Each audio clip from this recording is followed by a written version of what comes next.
Shalom, shalom, shalom, shalom. Soyez bénis et soyez encore les bienvenus à cet enseignement vraiment merveilleux. Voilà l'enseignement qui est dénommé Dieu et le mariage. Dieu et le mariage. Et en ce jour, nous allons voir un thème très important. Parlant de Dieu et le mariage, nous allons parler de quelque chose de très important. Dieu et le mariage, c'est déjà le titre de tous ces enseignements que nous allons voir concernant le mariage. Et en ce jour, je veux déjà bénir la vie de chacun ici présent. Celui qui me suit, je te dis déjà que tu es béni au nom de Jésus. Asseyez-vous bien et prêtez attention à tout ce qui serait dit, car ce sont des enseignements profonds, des enseignements très bénéfiques pour nous. Ok, que Dieu nous bénisse.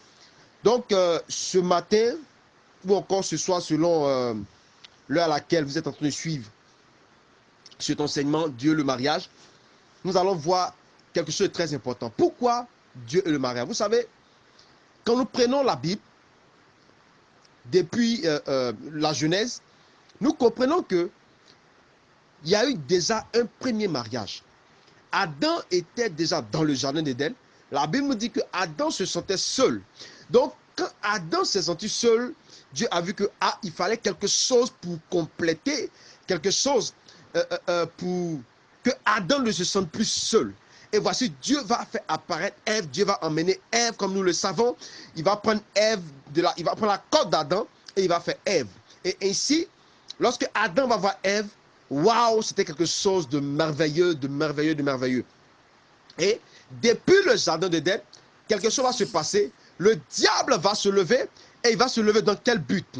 Dans le but de pouvoir détruire le foyer et il va venir diviser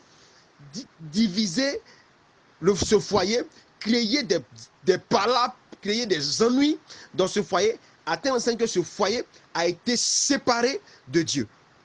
Donc, depuis déjà la Genèse, le diable est toujours contre le mariage, il est toujours contre les couples, il est toujours contre l'union. Et c'est pourquoi c'est important que nous puissions comprendre beaucoup de choses concernant le mariage. C'est très important. Et Dieu et le mariage, nous allons voir beaucoup de choses. Et avant de pouvoir entrer dans le mariage, nous allons déjà parler de quelque chose d'important. Et quand vous voyez, même quand nous revenons dans le livre, déjà avec Jésus-Christ, le premier miracle que Jésus ait fait, c'était quoi? C'était dans un mariage. Pourquoi? Parce que cela importait à Christ, cela importait à Dieu. Le mariage est important aux yeux de Dieu. C'est pourquoi nous allons voir des choses formidables, des choses vraiment formidables. Avant que nous arrivions au mariage, il y a quelque chose d'important que nous allons voir. Et ce que nous allons voir, c'est quoi? C'est les bien-aimés. Parce qu'on ne saute pas tout d'un coup pour entrer en même temps dans le mariage. Mais nous passons par un processus. Nous passons par une étape, si on veut le dire. Et la première chose que nous allons voir pour commencer vraiment cette série d'enseignements, parce que nous allons voir assez de choses, selon la grâce de Dieu, c'est les bien-aimés. Les bien-aimés. Quand nous prenons Cantique des Cantiques, le chapitre 2, le verset 16, la Bible dit, « Mon bien-aimé est à moi et je suis à lui. » Donc nous comprenons déjà que le mot déjà bien-aimé est déjà biblique. Le mot déjà bien-aimé est déjà biblique. Et c'est quoi un bien-aimé? Un bien-aimé, c'est une personne avec qui l'on entretient une relation qui tend vers le mariage. En d'autres termes, c'est l'homme ou la femme avec qui l'on a officiellement convenu de se marier.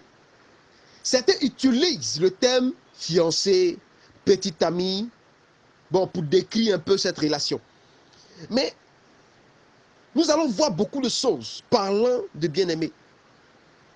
Nous allons voir beaucoup de choses. À ce propos, déjà, c'est déconseillé aux jeunes hommes, aux jeunes femmes d'entretenir des relations étroites avec le sexe opposé. Oui. Quand ils ne sont pas encore mariés, c'est déconseillé de pouvoir faire certaines choses. C'est déconseillé. C'est pourquoi la Bible dit, en 1 Corinthiens, le chapitre 7, le verset 2, « Toutefois, pour éviter l'impudicité, parce que lorsque nous vivons dans ces choses, nous sommes en train de vivre dans l'impudicité. Et la Bible dit, toutefois, pour éviter l'impudicité, en 1 Corinthiens, le chapitre 7, le verset 2, pour éviter l'impudicité, que chacun ait sa femme et que chaque femme ait son mari. Avant que nous puissions entrer déjà dans le développement de ce que nous allons voir aujourd'hui, j'aimerais que nous comprenions quelque chose. Déjà, de par ce passage, Dieu vient déjà nous dire qu'il est contre l'homosexualité et qu'il est contre la polygamie. Il dit que chacun ait sa femme et non ses femmes. Que chaque femme ait son mari et non ses maris. D'abord, c'est contre la polygamie. Dieu est contre la polygamie. Parce que la polygamie crée assez de dégâts dans les couples, assez de dégâts dans les vies, assez de dégâts dans les familles. Assez de dégâts. Et il est contre l'homosexualité parce que vous voyez bien que chaque homme est sa femme. Donc, le mariage, ça concerne un homme et une femme et non deux hommes et non deux femmes. Donc déjà, si peut-être tu étais dans l'homosexualité, je ne sais pas, je te prie de quitter dans cette phase parce que cela ne plaît pas à Dieu. Et reviens dans les voies de Dieu, Dieu te donnera un époux extraordinaire, Dieu te donnera une épouse extraordinaire avec qui tu pourras faire ta vie et tu seras heureux. Ok, juste pour fermer cette parenthèse. Donc, il est important que nous parlons des bien-aimés. Êtes-vous sûr, êtes-vous certain d'épouser la personne avec qui vous marchez, celui qui est en face de vous? Êtes-vous sûr, êtes-vous certain d'épouser cette femme, d'épouser cet homme? Telle est une belle question. Telle est une belle question. Parce que 1 Thessaloniciens 5, 21 nous dit, mais examinez toutes choses, retenez ce qui est bon. Donc, parlant même du mariage, nous devons examiner certaines choses avant d'entrer dans le mariage. Parce que le mariage, c'est pour la vie. On ne joue pas avec, c'est pour la vie. C'est pour la vie, c'est pour la vie. Regardez même ce qui s'est passé dans le livre de Genèse, Genèse le chapitre 24. Nous voyons l'histoire d'Abraham qui va envoyer son serviteur pour aller chercher une femme pour son fils Isaac. Et il donne des prescriptions à son serviteur. Prends telle femme, telle femme, telle femme. Prends une femme qui est ceci, prends une femme vraiment, ne va pas ailleurs, va dans tel endroit. Le serviteur, quand il va, lui aussi, il s'arrange à pouvoir poser les actions pour pouvoir prendre celle qui va convenir à son fils, disons à son maître, et à l'enfant et au fils de son maître Abraham. Et Rebecca, lorsque le serviteur d'Abraham va arriver dans la maison, au verset 58, le père de Rebecca va dire quelque chose à Rebecca. Ils ont appelé Rebecca, et au verset 58, la Bible dit, et il dit, veux-tu aller avec cet homme? Elle répondit, j'irai. Il lui a demandé, est-ce que tu es sûr? Tu es sûr d'épouser l'homme que tu veux aller là? Tu es sûr d'épouser celui dont on t'a promis? Tu es sûr que tu veux l'épouser? Elle dit, oui, j'irai. Donc, comprenons par cela que nous devons pouvoir examiner, parce que le serviteur lui-même, il a examiné Rebecca. Il a examiné Rebecca par certains tests. Il a envoyé ses chameaux, elle a puisé pour ses chameaux. Il a vu en elle une femme travailleuse. Il a vu en elle une femme courageuse. Il a vu en elle vraiment beaucoup de qualités. Il dit, ah, ça peut convenir à mon maître. C'est pourquoi nous ne devons pas nous lancer ainsi comme ça et prendre le premier venu. C'est pourquoi notre thème, parlant des bien-aimés, c'est 8 choses à prendre en considération. 8 choses, je dis bien, 8 choses à prendre en considération lorsqu'on choisit son bien-aimé ou sa bien-aimée. 8 choses à prendre en considération lorsqu'on choisit son bien-aimé ou sa bien-aimée. Retenez ces 8 choses parce que c'est important. Pour tous ceux qui veulent rentrer en relation, pour tous ceux qui veulent se marier, c'est important que vous puissiez vraiment prendre en considération ces 8 choses. La première des choses est le fait que les parents soient des gens bien, c'est-à-dire les parents de l'homme que tu veux. Le fait que ses parents soient des gens bien, le fait que ses parents soient des gens intelligents, le fait que ses parents soient des gens aisés, le fait que ses parents soient des gens vraiment très appréciés, ne fait pas de leur enfant également un homme bien ou une femme bonne. Retenez bien ceci. Parce que certains se disent, ah, celui-là, ses parents sont bien, alors il sera un bon époux. C'est une erreur. Ah, celle-là, elle est bien, mais ça veut dire qu'elle sera une bonne épouse. C'est une erreur. Ses parents peuvent être bien, mais cet homme sera un homme cruel. Cette femme, ses parents peuvent être bien, mais elle sera une femme cruelle. Oui, parce que la Bible même dit, une mauvaise femme est comme une carie. Pareil même aussi pour l'homme. Donc retenons cette première des choses. Ne te fie pas au statut des parents. Ne te fie pas à ce que ses parents sont. Ne te fie pas au fait que les parents soient des hommes de Dieu, soient pasteurs, soient diacres de l'église, au fait que les parents soient des gens aisés, des gens stables, des gens spirituellement élevés. Que cela sous-entend que leur enfant sera quelqu'un de bien. Non. Ça, ce sont des erreurs que des gens ont faites et puis ne pouvaient pas revenir en arrière. Ne fais pas cette erreur. Prends cette chose en considération. Ne regarde pas aux parents. Parce que les parents peuvent être des hommes cruels. Mais l'enfant sera quelqu'un de bien. Sera quelqu'un d'aimable, quelqu'un de charitable. Donc ne te fie pas aux parents. Ne regarde pas aux parents. En regardant aux parents, tu feras énormément d'erreurs. En regardant aux parents, tu feras énormément d'erreurs. Ça, c'est la première des choses à prendre en considération. Lorsque nous voulons choisir notre bien-aimé, nous devons prendre cette première des choses en considération. La deuxième des choses que nous devons prendre en considération est que nous ne devons pas nous marier, vous ne devez pas vous marier parce que vos parents vous le demandent. Celui ou celle que vous avez l'intention d'épouser, est-elle votre ami? Est-il votre ami? Les parents demandent, les parents disent, voici une fille qui est bien, voici un homme qui est bien, et nous nous engageons. Cela peut être vrai, que l'homme soit bien ou la femme soit bien, mais c'est une erreur de se marier sous la demande des parents. Souvent, c'est la pression des parents spirituels. Non, il y a tel là qui est bien, on va faire des arrangements, des branchements. Combien de branchements ont marché? Est-ce qu'il n'y aura pas un coup-circuit? Est-ce que le compteur ne va pas sauter? Est-ce que la prise ne va pas brûler? Faisons attention. Faisons attention. Ne nous lançons pas, ne choisissons pas notre conjoint, ne choisissons pas notre petit ami, si vous voulez, ne choisissons pas notre bien-aimé si, sous la pression des parents, sous la pression des parents spirituels, sous la pression des amis, sous la pression des frères et sœurs. Par moments, ils n'ont pas l'habitude de dire non, tu prends de l'âge, non, tu vieillis, oh, tu n'as pas encore d'enfant, oh, il faut que tu te maries, prends tel là, c'est encore bien. Oui, ne tourne pas comme ça, il y a un qui est là-bas qui est bien. Qui t'a dit que cela va marcher? Qui t'a dit? En le faisant, c'est une erreur que tu es en train de commettre. C'est pourquoi ne t'allie pas parce que les parents te demandent. Ça, c'est la deuxième des choses à prendre en considération.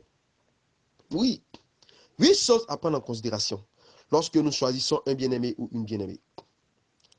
La troisième des choses à prendre en considération,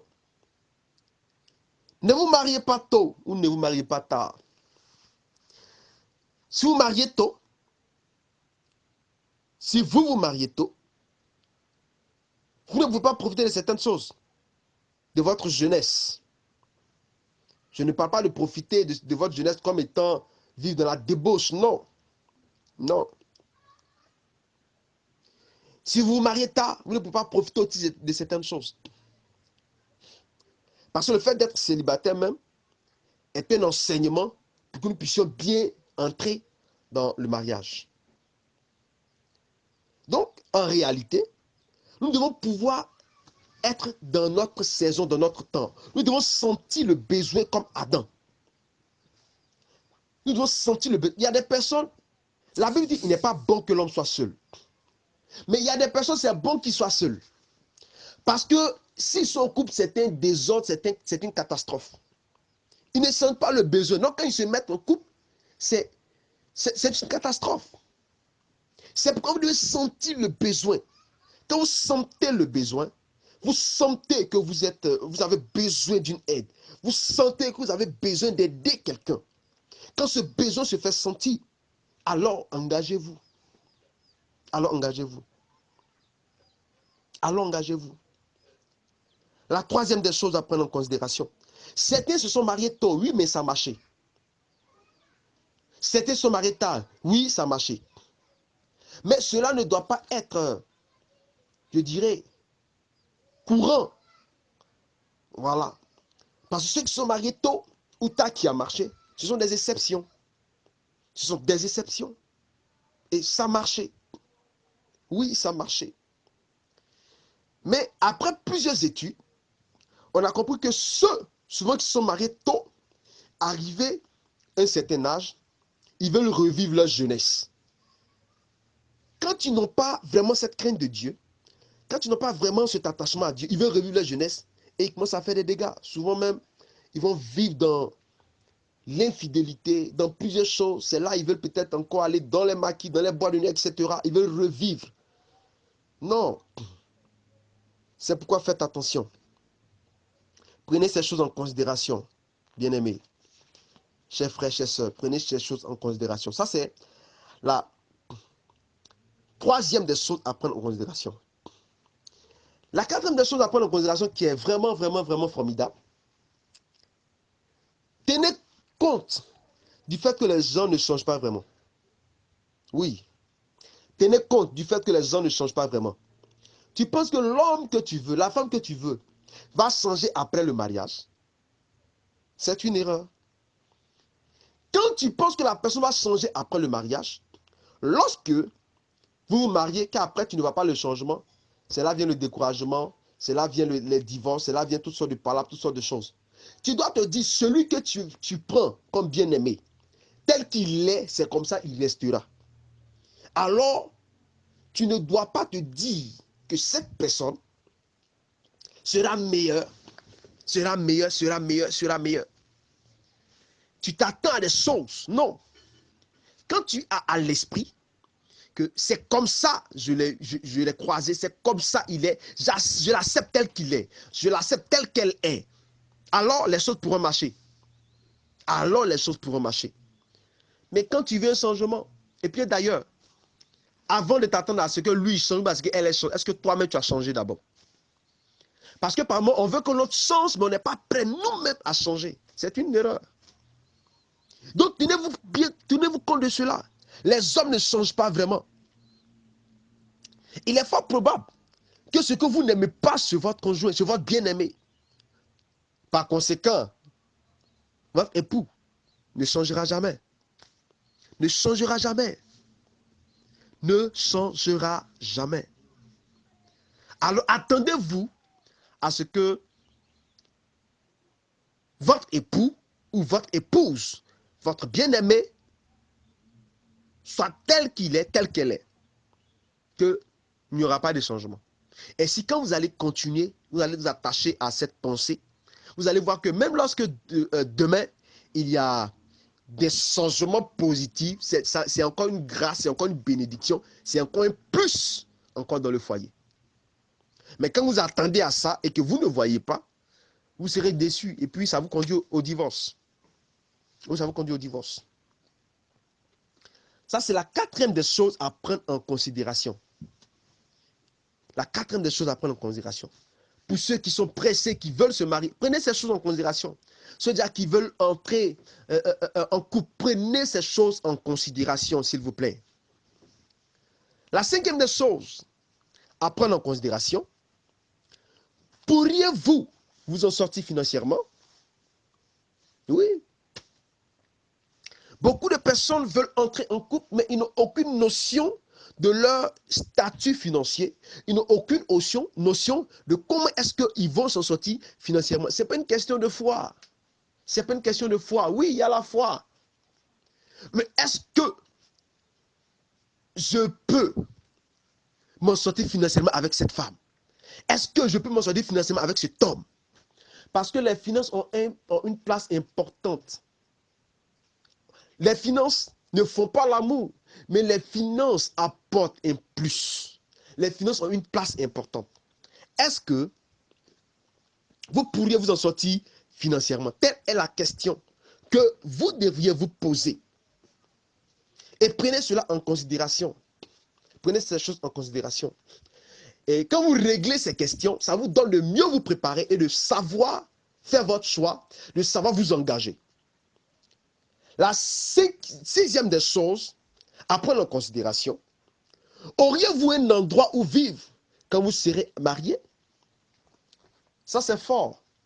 Parce que si tu dois te marier et puis après vivre en famille, après vivre chez un ami, après vivre chez les parents, après vivre chez tes beaux-parents, c'est dangereux.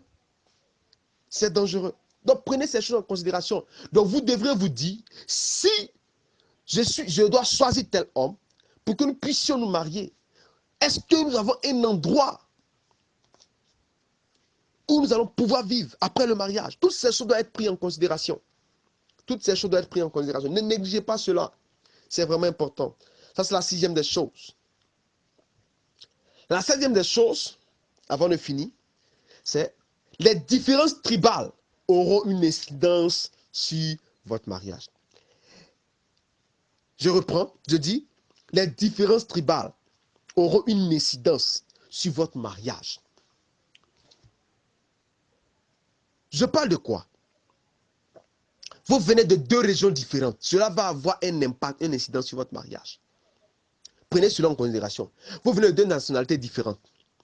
Vous venez de deux régions différentes, de deux ethnies différentes, de deux familles différentes.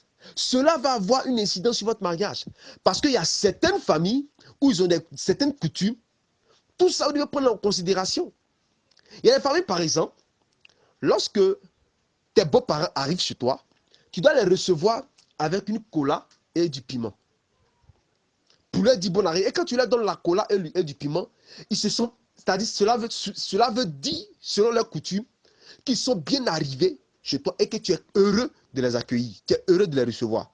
Mais s'ils arrivent que tu leur donnes automatiquement de l'eau, ça veut dire que tu les repousses. Et si toi, tu n'as pas conscience, tu n'as pas connaissance de ces choses, tu peux faire le contraire, cela aura un impact. Un impact sur ton mariage. Tu maries un Européen. Ils ont une coutume différente, ils ont une mentalité différente, ils ont une façon différente de voir les choses. Donc si tu ne prends pas en considération aussi cela, tu pourras penser que tu t'es marié à un Africain. Or, les Africains et les Européens ont des manières différentes de voir les choses et cela peut avoir une incidence sur votre mariage. Prenez en considération ces choses. Prenez en considération ces choses. Les différences tribales auront une incidence sur votre mariage. C'est très important. Nous parlons de 8 choses à prendre en considération lorsqu'on choisit un bien-aimé ou une bien-aimée. Ça, c'est la septième des choses. La huitième des choses, pour finir, comprenez que les écarts au niveau des études auront aussi une incidence sur votre mariage. C'est pourquoi certains, quand ils veulent se marier, ils veulent choisir une femme peut-être qui a le même niveau d'études que eux, un homme qui a peut-être le même niveau d'études que eux, devait prendre une femme peut-être que son niveau d'études est un peu bas. Mais comprenez que le niveau d'études aura des incidences sur votre mariage. Tu te mets en couple avec quelqu'un, peut-être dont le niveau d'études n'est pas élevé, tu dois prendre cela en considération. Pour ne pas qu'il y ait des frustrations. Tu es en couple avec un homme qui n'a pas un niveau élevé, tu dois prendre cela en considération. Il y aura des frustrations. Il y aura beaucoup de choses qui vont se passer, qui feront que même dans le mariage, ça va échouer. Ça va échouer. Ça va échouer. 8 choses à prendre en considération lorsqu'on choisit son bien-aimé ou sa bien-aimée. C'est important que vous puissiez prendre ces choses en considération pour pouvoir vivre un foyer déjà dans une certaine stabilité. Dans une certaine stabilité. Dans une certaine stabilité. Les bien-aimés. En entendant déjà, en écoutant, en prenant le temps d'écouter cet enseignement de quelques minutes, prenez le temps de pouvoir mieux appréhender toutes ces choses, de pouvoir mieux étudier toutes ces différentes étapes, toutes ces 8 choses à prendre en considération. Et je crois que si vous prenez cela en considération, vous allez déjà faire un bon choix et vous allez pouvoir vous lancer dans un mariage. Dans un mariage, dans un couple, dans un foyer déjà qui réussira. Demeurez bénis, demeurez bénis. Pour toutes vos questions, vous pouvez nous joindre sur nos différents numéros, sur nos différentes adresses email. Vous pouvez nous écrire. Déjà, allez sur notre page YouTube, allez sur notre page Face, allez sur notre blog. Vous pouvez nous écrire, nous allons vous répondre. Demeurez bénis, demeurez bénis. Peu importe là où vous vous trouvez, peu importe le pays là où vous êtes, nous sommes à votre disposition, nous pourrons vous aider. Que Dieu vous bénisse. Shalom, shalom, shalom. Nous vous aimons. Révérend Jean-Raoul Trabi, je vous aime.